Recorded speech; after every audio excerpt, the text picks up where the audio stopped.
Tere tulemast kuulama järjekordset Tarkovara podcasti ja episood number ei ole üldse meil, järjekornumbrid ei tea, aga külalisi küll tean. Ja täna on meil külaliseks Tõnu Toompark. Tere Tõnu. Tere Elari.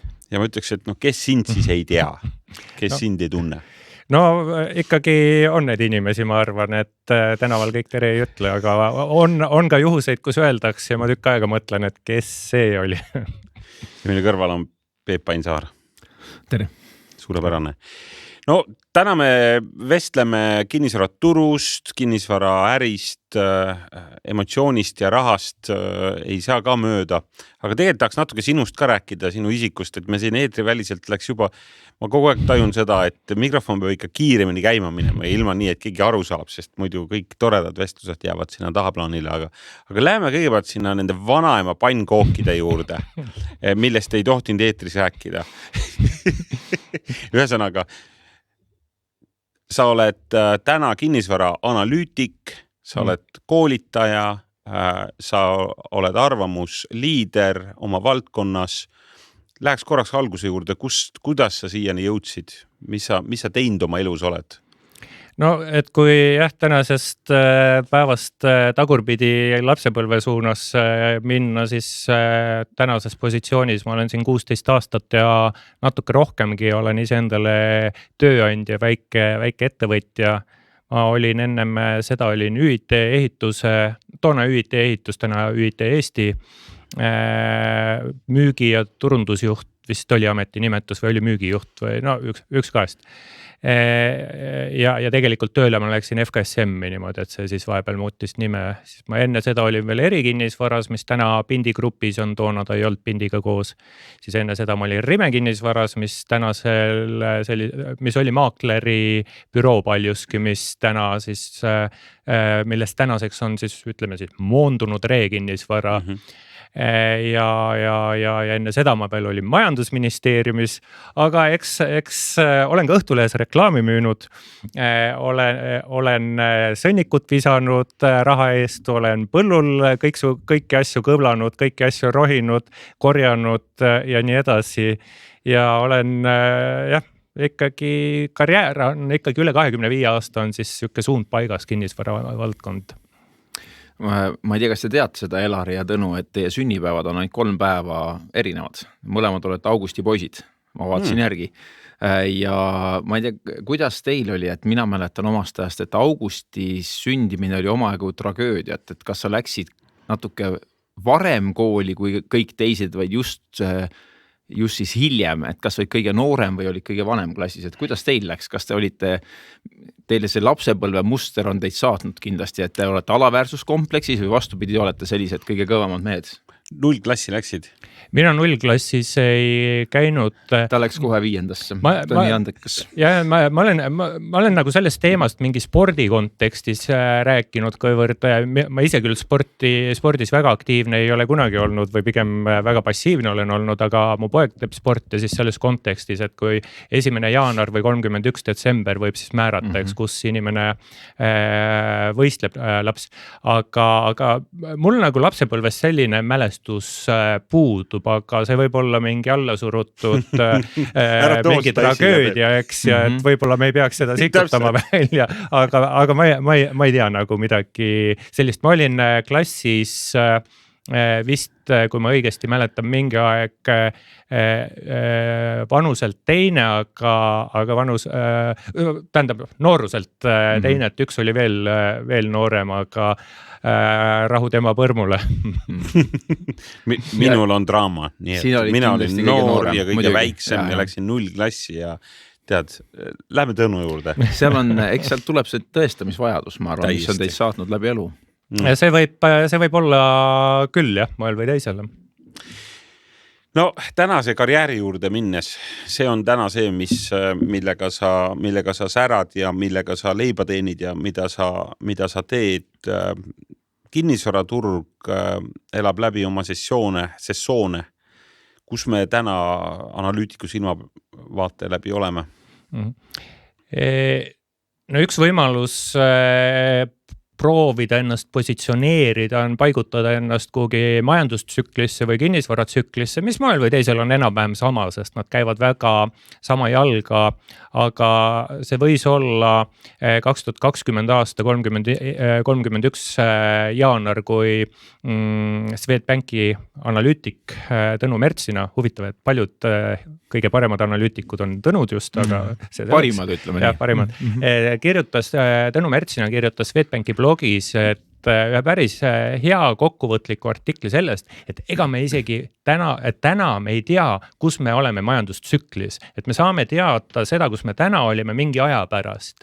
Ja kui siis mõelda, et kus me oleme, et kas me oleme kuskil languses või oleme kuskil põhjas või oleme kuskil tipus hoopiski, siis pigem ma paigutaks meid kuhugi põhjaeelsesse aega natuke, aga nüüd on ka oluline, et millest me räägime, eks, et põhi või tipp. Kas me räägime, et tavapäraselt inimesed tahavad rääkida hindadest? Ei, see on teisejärguline, see ongi teisejärguline ja mitte kolmandajärguline. Et kõige tähtsam on ikkagi tehingute arv. Ja minu nägemus, kus ma räägin just elamispindade turust, on see, et ikkagi selline majanduskonjunktuur, tarbijakindlus, kõrge intressimäär, kasvanud tööpuuduse määr, et need sunnivad meil tehingute arvu käesoleva aasta jooksul vähenemise suunas. Ma ei oota siin mitte mingeid drastilisi muutuseid, et me ei pea kõiki väiteid kuhugi äärmusesse viima. Laugelt langeme natuke, sest toome praktilise näite. Aprillikuine Tallinna korteritehingute arv 685 tehingut on rohkem kui ajalooline keskmine. Ajalooline keskmine on seal kuskil 680, et väga napilt rohkem. Ei ole üldse paha, aga selleks, et meil moodustuks ajalooline keskmine, meil on vaja väärtuseid altpoolt keskmist ja ülevalt poolt keskmist. Ja majanduskonjunktuur ütleb, et praegu võiks altpoolt keskmist aeg olla. See on selline põhjendus, miks ma positsioneeriks, et me oleme kuskil põhjale lähenemas ja ma kindlasti ei ootaks mingeid traagilisi arenguid. Sina Tartu poiss, kas sina Tartu aprilli tehingu arvu tead? Peast ei oska öelda, kahjuks ei ole analüütik. Ega ma Tartu numbrit ka ei tea, et kuivõrd minu kliendid ja tegevused peamiselt seonduvad Tallinnaga, et siis kõiki numbreid ma niimoodi pähe ei õpi, et siis neid kuu ajab, et nädala pärast kontrollida üle, kas oli õige ja kuu pärast järgmine ring siis teha, et selle ei ole suurt praktilist väärtust. Ei, arusaadav. Ühesõnaga me oleme natukene markeerinud ära, kus me oleme. Et sina ütlesid põhjale lähenemas. Mis Peep sinu tunnetus on? Kas Tõnul on õigus või ei ole? Mina just tahaks väga loota, et me oleme põhjast läbi läinud ja teisel pool seda põhja kumerust, aga ega ma ei oska öelda ausalt öeldes. Mingid asjad mulle tundub, et ma mõnikord vaatan seda tarbija poole pealt, et kuidas see kindlustunne on ja millest räägitakse ja mis on saunaõhtutel teemaks ja kui palju räägitakse, et peab Hispaaniasse kolima ja et pigem sellist kaudset anekdootlike tõenduste järgi vaataks, kus me oleme. Et eks ta seal põhjakandis me oleme, et juba raske öelda. Et pole põhjust arvata, et meil midagi väga palju saab traagilisemaks minna, eks hinnaga, et hind on teisejärguline, esmajärguline on tehingute arv, mis määrab turu likviidsuse ja tehingute hinnaga on natuke lood teised, et kui meil on ikkagi inflatsiooniline keskkond, mis sest, et inflatsioon on meil siin viimaste aastate üks madalaima määraga aprillis, siis paigal püsiv hind, moel või teisel, ütleme 22 aasta maikuust on Tallinna korteritehingute hind enam-vähem sama koha peal olnud, kui me vaatame Tallinna keskmist, kui me lähme detailidesse, siis pigem võiks öelda, et viimast kvartalit on keskmine hind enam-vähem sama koha peal, et keegi, kes tahab näha seal 3% kasvu, küll ta selle kuskilt üles leiab ja kes tahab miinust leida, leiab selle ka üles. Ja ma ütleks, et 5% on meil üldse mõõtmisviga, et me ei suuda nii hästi mõõta, et siukse pluss-miinus 1% täpsuse sees olla. Ühesõnaga, nagu sa oled toonudki, et praegu tehinguaktiivsus on tegelikult see võti ja ma saan aru, et üle Eesti vaadata siis korteritehingute arv oli seal 1700 midagi eelmine kuu, et ajalooliselt jälle tegelikult see ei ole nii madal see on tegelikult, nüüd sa võid siis öelda, et kuhu ta asetseb, kas umbes nii nagu Tallinn või? Jah, et Eesti on minu jaoks liiga abstraktne mõiste, eks, et kui meil ütleme Valga tehingute arv kahekordistub, siis Valga jaoks tähendab see palju, aga Eesti jaoks mitte liiga palju ja ma isegi Eesti sellist üldnumbrit liiga hoolega ei vaata, samamoodi mulle ei paku liiga palju huvi mingi Eesti keskmine hind, sest ma ei suuda sealt anda oma klientidele, partneritele praktilist väärtust selle pealt ja ma arvan, et Eesti kirjeldamiseks sobib ka palju paremini Tallinna üldine trend, eks, et siis võib-olla tuleks küll valideerida, et ega kuskil mingeid väga erinevaid muid arenguid ei ole. Aga jah, et pigem meil see trend ongi ühtlane, et me oleme täna kuskil ajaloolise keskmise peal, võib-olla kuskil natuke kõrgemal, kuskil natuke madalamal ja me võrdleme, et tehinguid on jube vähe. Meil on tehinguid võrreldes 21 aasta või 22 aasta algusega väga vähe, kus tehingute arv oligi väga kõrge, ekstreemselt kõrge, et seal olid siis kogu selline 21 aasta inflatsiooniline keskkond, pensionirahade vabanemised, 20 aasta koroona aasta suvest alanud rahatrükk, et kõik need mõjutasid nõudlust, viisid tehingute arvu väga kõrgele ja nüüd siis oleme mingisse normaalsusesse jõudnud, et me ei tohiks anda hinnangut, et olukord on kehv. Mul ei tule Luminori eelmise peaökonomisti analüütiku nimi meelde. Tõnu Palm. Tõnu. Ka Tõnu. No nägid, ei olnud väga keeruline, et Tõnu, ma mäletan seda aega, ühel meie enda üritusel oli tema ja siis ta jagas seal oma sükust tulevikutunnetust ja siis ma mäletan lihtsalt seda vestlust tagant, keegi ütles pärast, no vot sellist roosa mannat asja lihtsalt ei tule. Keegi ütles, ma ei mäleta täpselt, kes. Ja et see on liiga roosa manna, ta rääkis seal, kuidas ta näeb hüperinflatsiooni, kuidas ta näeb seda, et hinnad lihtsalt sööstavad, siis ta rääkis sellest, kuidas tarbimisaktiivsus läheb jõhkralt üles. Need olid kõik see koroona järel vahetult, kui see oli mingi online üritus, et me rääkisime seda vahetult ennem seda, mis siis toimuma hakkas. Ja see oli nii uskumatu, sest mitte keegi, kui sa oled keset seda koroonat, siis oli ainult see, et kõik mõtlevad, et jääks ellu, eks ole, et kes siin veel kortereid ostab, et tule taevas appi. Ja siis üks Tõnu nimeline ära räägib roosa mannast tulevikust, eks ole. Ja see kõik juhtus. Tõnu vabanduseks ma ütlen, et vahest saavad isegi analüütikud asjale pihta. Et eks mulgi on trehvanud vahest. Mida me siin tulevikku vaadates näeme, et kas sa täna võiksime mingisuguse siis sellise pildi tulevikku joonistada, on see siis roosa manna, kas me näeme ka ühte nagu erakordset mulli ka ees, sest tegelikult ka seda mulli, mis eelmine oli, oleks võinud, keegi ju ennustaski, et sellel on kogu see koroonaperiood, inimesed ei tarbinud, kaubandus teatud mõttes seisis, aga samas pulbitses omas väikses tassis ja kausis. Kas me näeme ees ka mingisugust sükest mulli võimalust jälle? Väga rumal oleks minust mingi mull välistada. Kindlasti ta tuleb, aga kui nüüd teaks, mis kell ta tuleb ja kus ta täpselt tuleb, siis kui mina seda teaks seda tõenäoliselt ka Madis Müller Keskpangast ja siis ta teeks midagi, et ei tuleks. Sest ta räägiks kurivaim Frankfurdis Euroopa Keskpangast seda edasi, siis hoitakse ära, et keskpangad ju sisuliselt proovivadki majanduse tippe ja põhjasid ära lõigata natuke laugemaks. See võtab küll kasvutempot maha, aga kasv ei ole nii valus.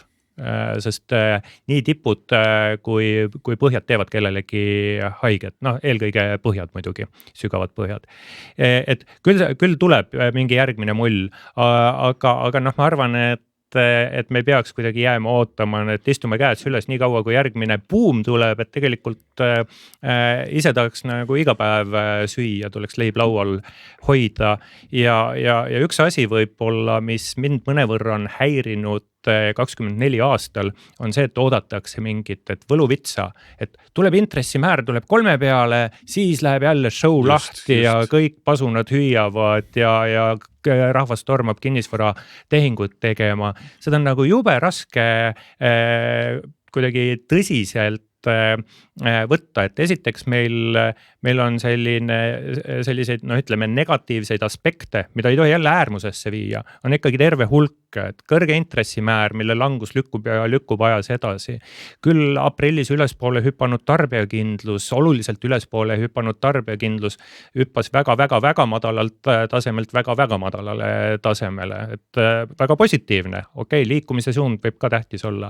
Meil tööpuuduse määr esimeses kvartalis kasvas, eks meil selle nädala esmaspäevase seisuga on 3000 töötut vähem kui kuu aega tagasi ja siin on iga-aastased sesoonsed tegurid mängus, et pigem tööpuudusega on probleem, aga see ei ole suur probleem.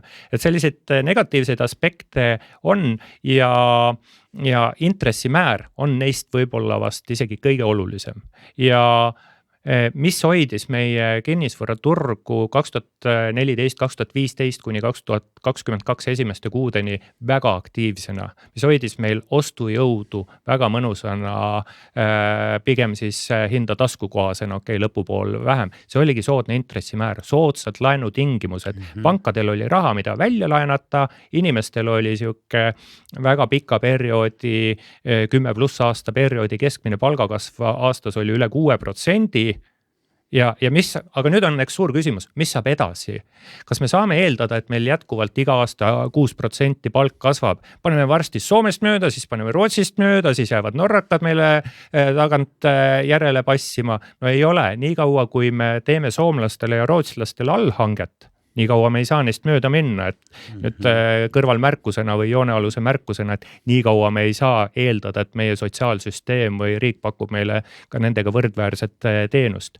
Aga igal juhul tuleme nüüd kinnisvaraturu juurde tagasi, et järgmine 10 aastat saab teistsuguse intressimäära keskkonna tõttu olema elamispindade tehingute arvu osas ja elamispindade kättesaadavuse osas tarbijavaatest hoopis teistsugune kui siis ütleme eelmine kümnend ja jätame eelmisest kümnendist siis see 22 aasta teise poole ja 23 aasta välja.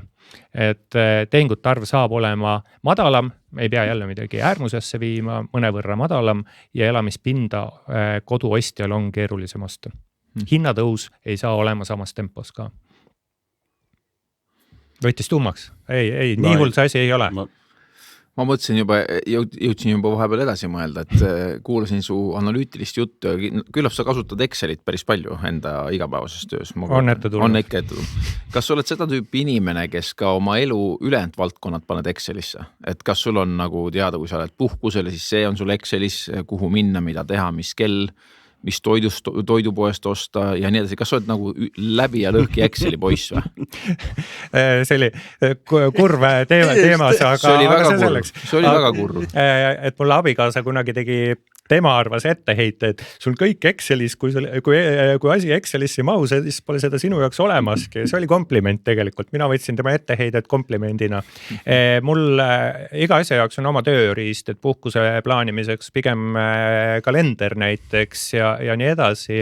Mul on terve hulk asju tõepoolest Excelis see on minu iseloomus asju süstematiseerida ja kui ma mõtlen, siis lähen kuskile minevikus tagasi nooruspõlve kuhugi, et mulle meeldis, kui asjad on mingi korra järgi ja see kord ei pruukinud siis minu vanematele olla kord, et mul olid kõik asjad nagu korralikult segamini näiteks, aga nende arvates olid lihtsalt segamini, aga ma samas teadsin kõik, kus, mis, kes on ja miks see asi seal või teises kohas on.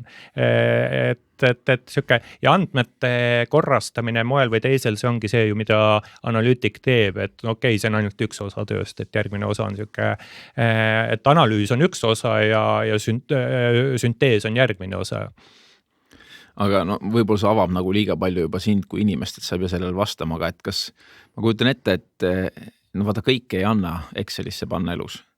Et mis on valdkond, mis on siin kõige rohkem frustreerinud, kus sa ei suuda nagu korda luua, sest see ei mahugi Excelisse või tööriistadesse.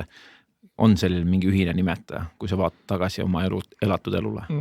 Ma nagu nüüd ma ei ole nagu kas see, eks, et mul on nüüd Excel ja ma näen kõiki probleeme mingi Exceli alginfona, et mul on haamer käes ja kõik probleemid on naelad. Et kas midagi on mind frustreerinud, et mind on vahest frustreerinud, ma mõtlen küll mingi analüüsi juures, et kõik andmed on Excelis ja kuskil on mingid nagu andmekvaliteet ei ole hea ja ma tunnen, et ma suure töö ära teinud ja lõppjäreldus on see, et järeldust ei olegi.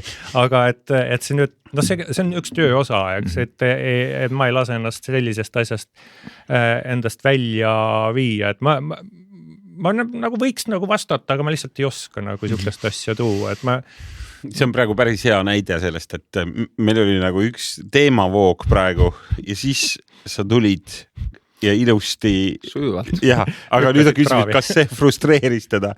Et oli üks teemajoon, nüüd see segati ära. Raam oli nagu paigas, räägime majandusest, kinnisvarast. Ma pean sulle muidugi ütlema, et podcasti kuulad ka ja kes te olete KVE podcasti kuulanud, siis Tõnu kutsus mind sinna ja me rääkisime seal maakleri tööst ja kompliment Tõnule, et ettevalmistus oli ikkagi parim.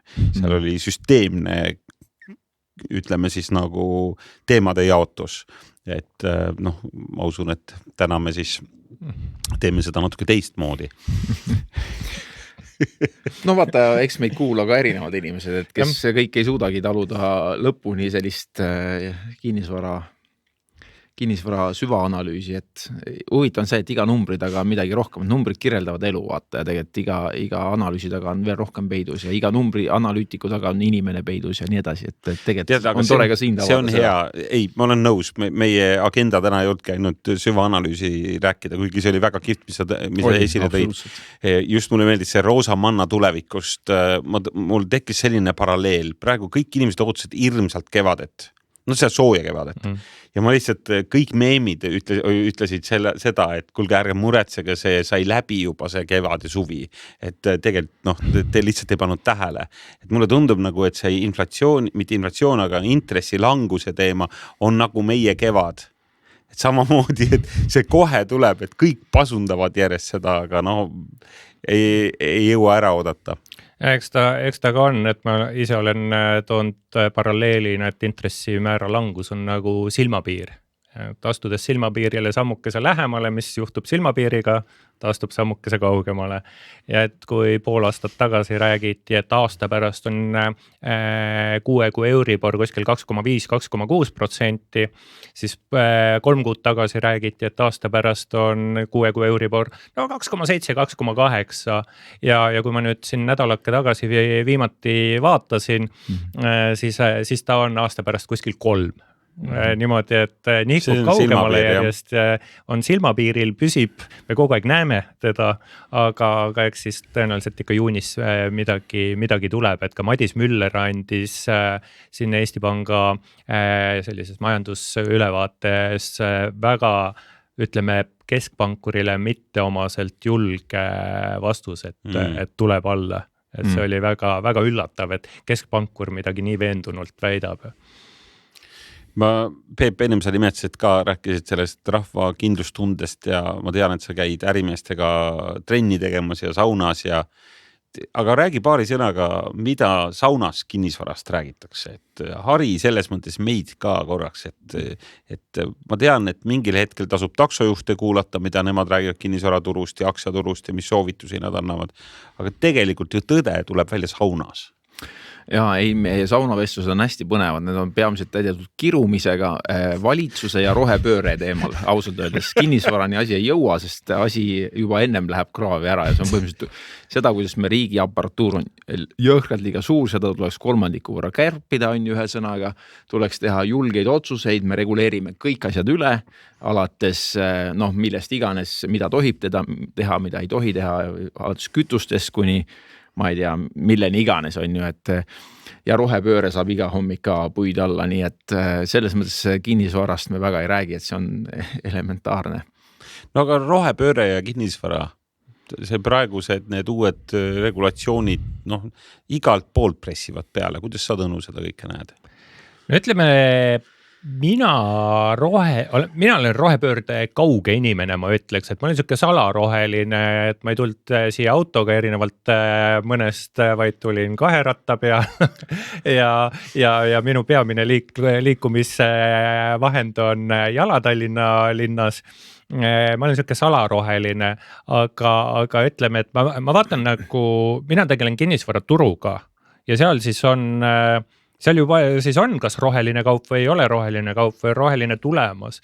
Eks ma proovin nagu väga kaude hinnata ju mingites olukordades, et mis on rohepöörde mõju siis kas tehingute arvule või hinnale ja proovides nüüd Peep sinu soovide vastaselt siis teemat rohkem ikka kinnisvara suunas lükata, et näiteks, eks rohepööre, mida see tähendab? See tähendab seda, et kuskil tuleb arenduse ruutmeetri hinnale 100 € otsa.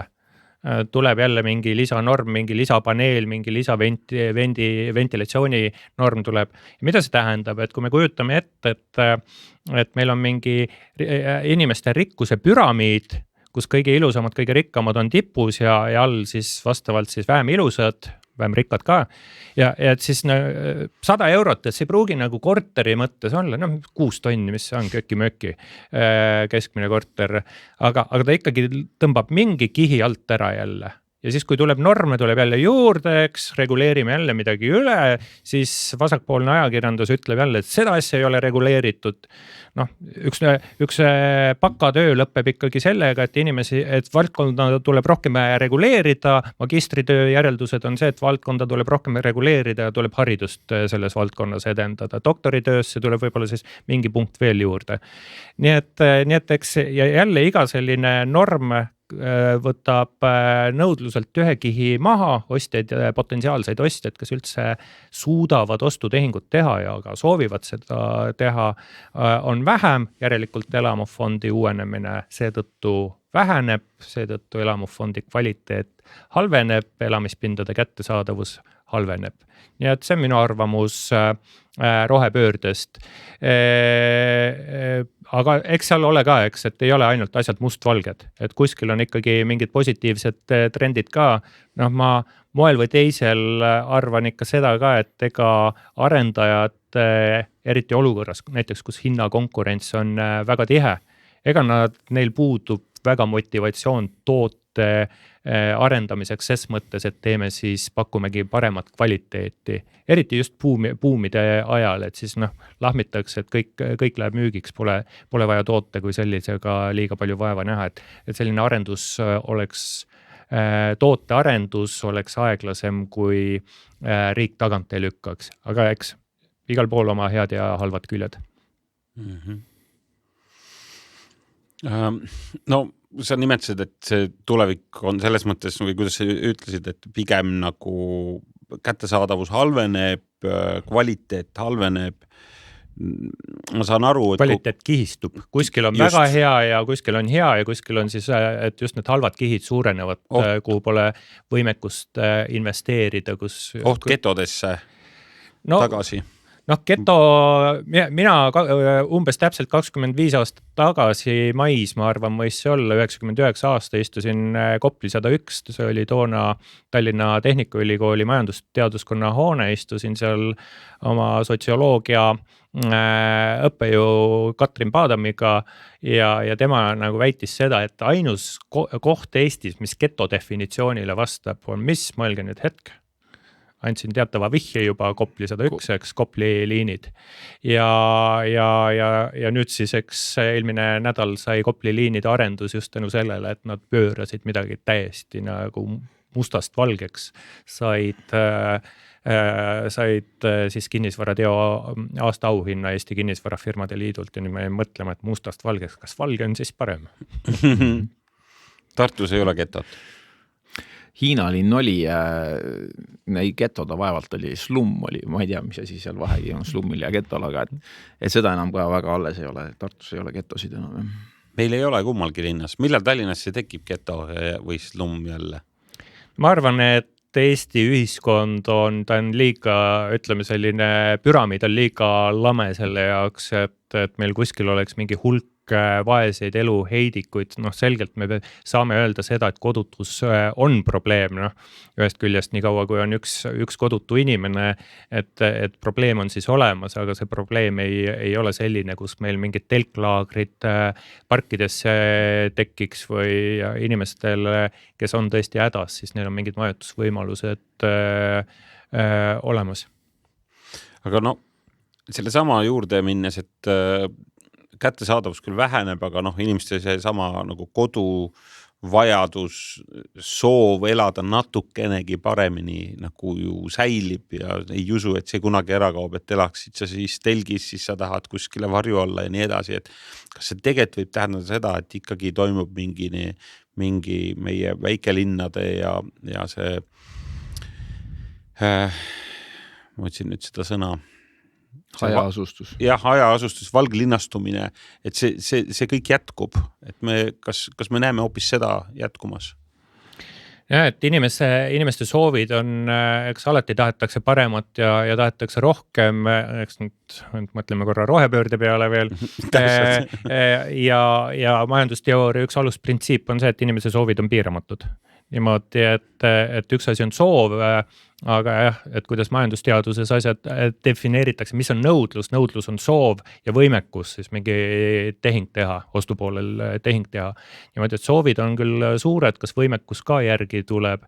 Noh, üks võimalus siis ongi, et kui vajadus või tahtmine on osta näiteks 100 ruutu omale pinda, ja Tallinna kesklinnas ei saa hakkama, vaataks äärelinna, ei saa hakkama, vaataks kuhugi väljapoole. Ja et üks asi ju, mis valglinnastumist suunab, ongi madalam hind, aga teisalt otsitakse linna piiri tagant ka teistsugust keskkonda, hõredamat, mitte nii intensiivset keskkonda, turvalisuse teemad haakuvad ja mul on küll raske uskuda, et valglinnastumine kuidagi piirid ette saab, kui Tallinna elanike arv pigem väheneb. Tallinna elanike arv on aasta algusega võrreldes -1700 inimest. Siis Suur-Tallinn ehk Tallinna ümbruskonna valdade elanike arv kasvab. Miks ta kasvab? Mitte sellepärast ei arendata Tallinna piiri taga, et sinna tuleb inimesi juurde, vaid inimesi tuleb juurde sinna seetõttu, et Tallinna piiri taga arendatakse, pakutakse kortereid, ridamaju, ühe pere elamuid. Ja kas nüüd järgmine samm on, et okei, Tallinna piiri taga ka ei jõua osta, et siis ostetakse kuhugi veel kaugemale mingi järgmise ringi taha. Tartusse.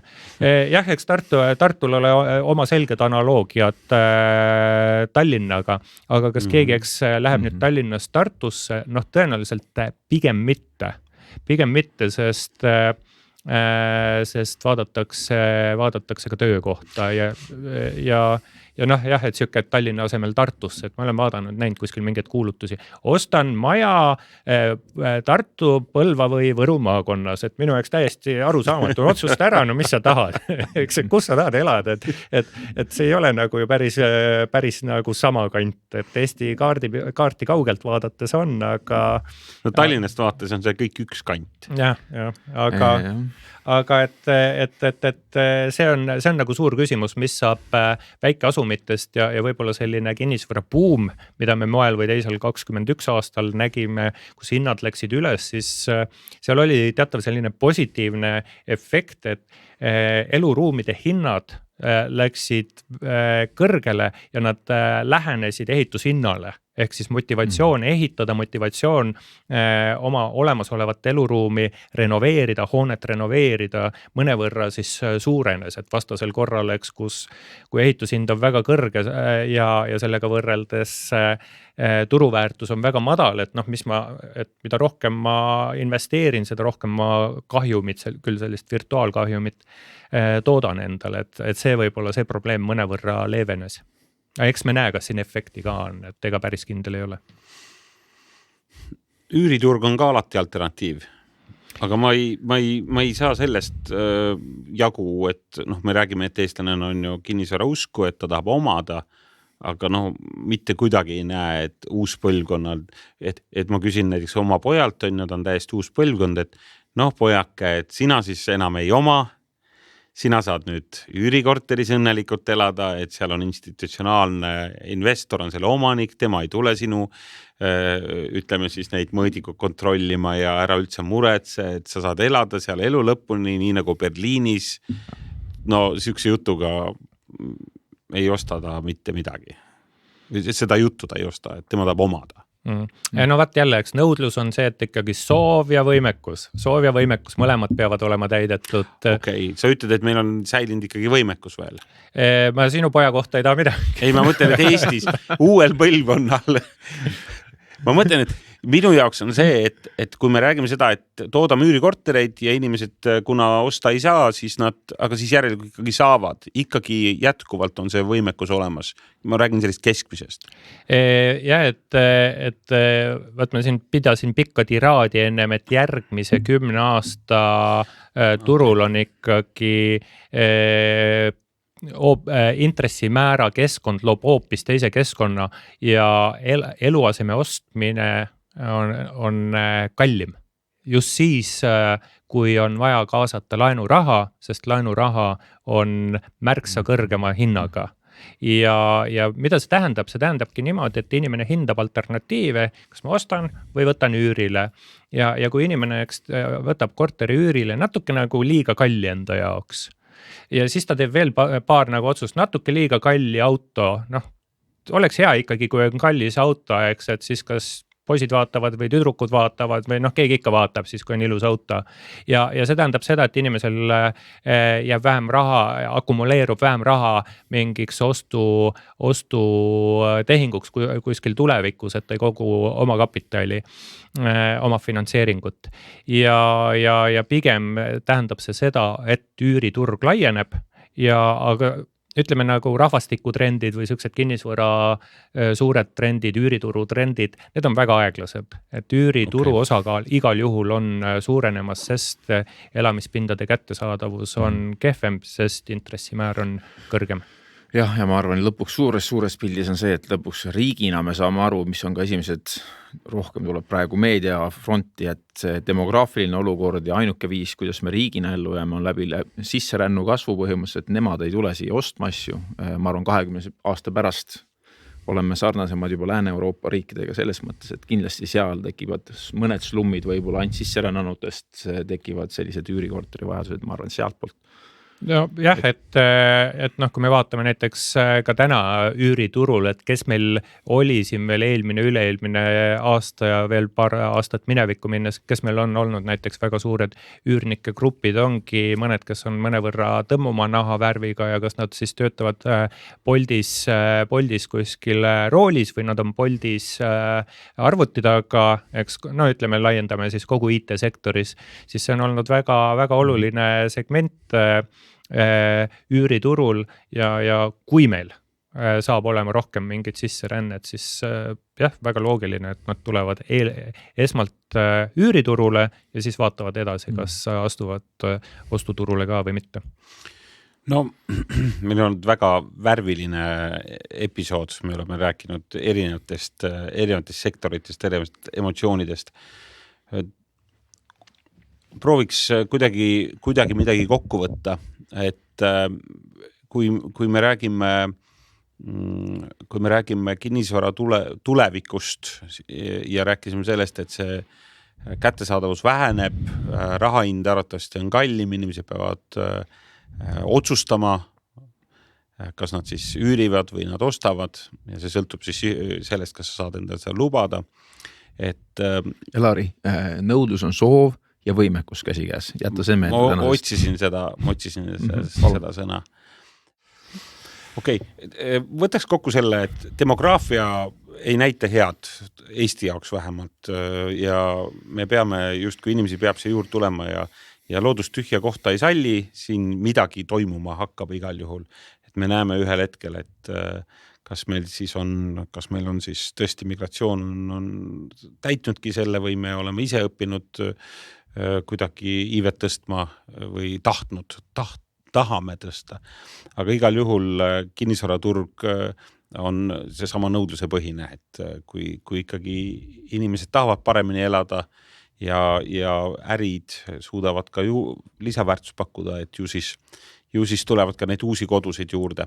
Võib-olla tõmbaks selle saate nii palju kokku, et mõned sõnad ka uusarendustest, et ma vaatasin siin sinu postitusi ka LinkedInis ja üldse viimane uudis, et ÜIT tõmbas hinnad alla ja ma ei tea, minule meenutas see 2007-2008 see portfelli tühjendamist, sellepärast, et see oli väga strateegiline, julge otsus, et üks arendaja lihtsalt müüs kõik maha ja kuidagi nagu võttiski need ostjad turult ära.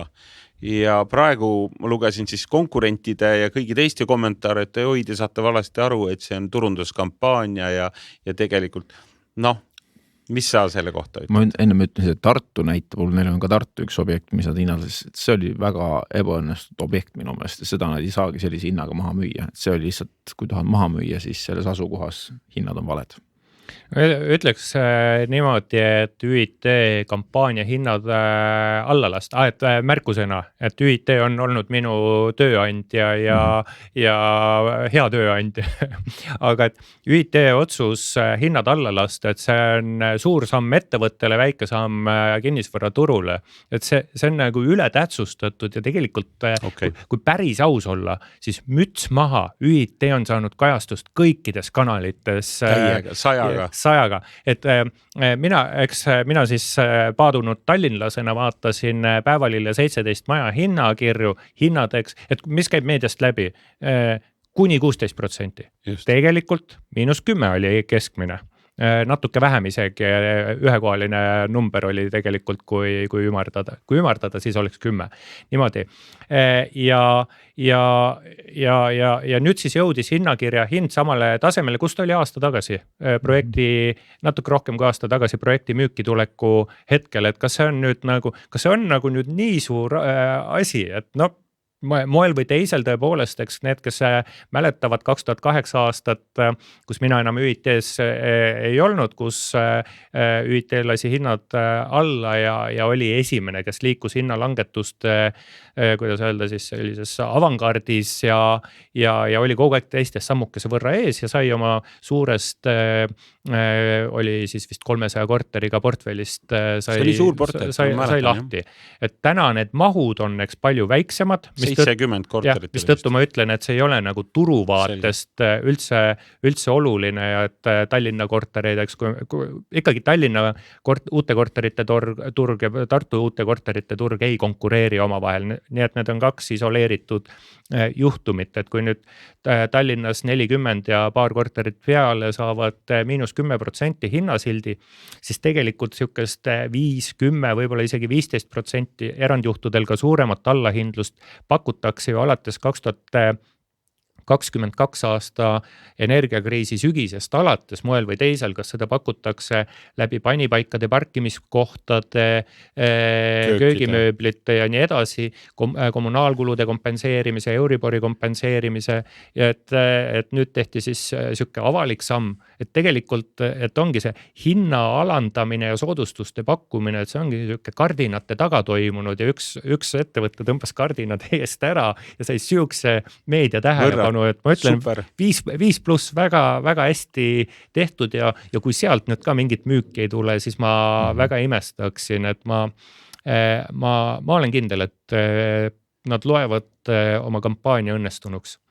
No eeldatavasti saame seda üsna pea näha, et mida see müügiga tegi.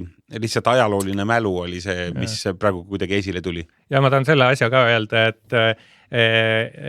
teadmata nüüd, millal saade eetrisse läheb, aga mai siin vist teisel nädalal oli, kus ÜIT uus juht Äripäeva raadios teatas muuhulgas seda, et neil on plaan sel aastal lansseerida kas uus projekt ainsuses või mitmuses, ma praegu ei mäleta, et see ei ole mingi, et tõmbame kardinad ette, paneme poe kinni ja võib-olla enam lahti ei teegi, et see ei ole midagi sihukest. No sageli lihtsalt arendajate seas on selline nagu, kuidas ma ütlen, selline, kõigil on sarnane kõnepruuk just selles, et meie avalikult hinnalangusest ei räägi. Me pakume lisaväärtusi, aga me ei räägi hinnalangusest. See on nagu ühtne. Ja kui keegi rääb hinnalangust, siis see on nagu väga halb. Ja lihtsalt, kui tahad reklaamikampaaniat, siis ole esimene, kes sellest räägib. Nii et suurepärane töö.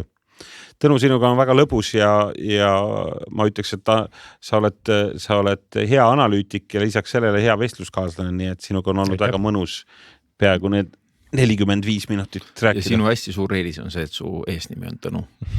See on kindlasti minu üks parimaid omadusi. Tahtsingi öelda. Suurepärane. Kuule, aga suur aitäh sulle selle eest ja ma loodan, et me suutsime kuulajatele pakkuda esiteks meelelahutust. Kinnisvara härrad on vahest väga tõsised, aga me püüdsime seda vaadata siis sellises võtmes, nagu täna see oli ja saite kindlasti siit mõtteainet ja ka head kuulamist, nii et suur aitäh teile ka tulemast. Aitäh! Aitäh!